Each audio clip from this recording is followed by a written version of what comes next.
एक छोटे से गांव में दो बहनें रहती थी, सुदेवी और सुहानी। दोनों का जीवन एकदम अलग था। सुदेवी का चेहरा बहुत सुंदर था, गोरा रंग, नैन नक्श निखरे हुए। गांव के लोग उसकी सुंदरता की मिसाल देते थे, लेकिन उसका स्वभाव घमंडी और रूखा था।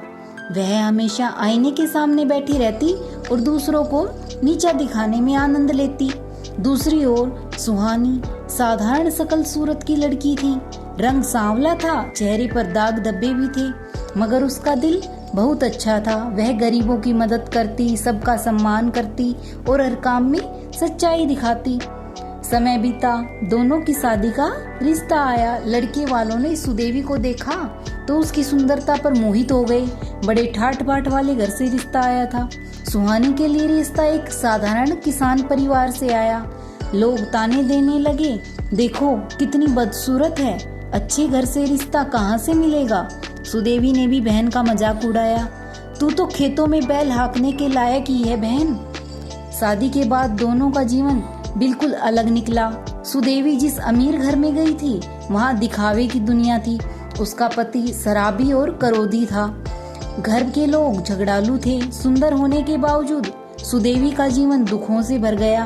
वह अक्सर रोती और सोचती, काश मैंने सिर्फ रूप पर नहीं, घर के स्वभाव पर भी ध्यान दिया होता। उधर सुहानी साधारण किसान के घर गई। वहाँ का जीवन सादा था, लेकिन उसका पति मेहनती और नेक दिल था। परिवार मिलजुल कर रहने वाला था। धीरे धीरे सुहानी का स्नेह सबका दिल जीत गया। घर में सुख शांति छा गई। समय बीतते बीतते सब साफ हो गया। सुंदर सुदेवी के पास महंगे कपड़े और गहने थे, लेकिन चेहरे पर मुस्कान नहीं। वहीं साधारण रूप वाली सुहानी खेतों में मेहनत करती, सबके साथ हंस बोलती, खुश रहती। एक दिन गांव की औरतों ने सुदेवी को अकेले रोते हुए देखा। किसी ने पूछा, बहन इतनी सुंदर हो फिर भी उदास क्यों रहती हो? सुदेवी की आंखों से आंसू बह गए।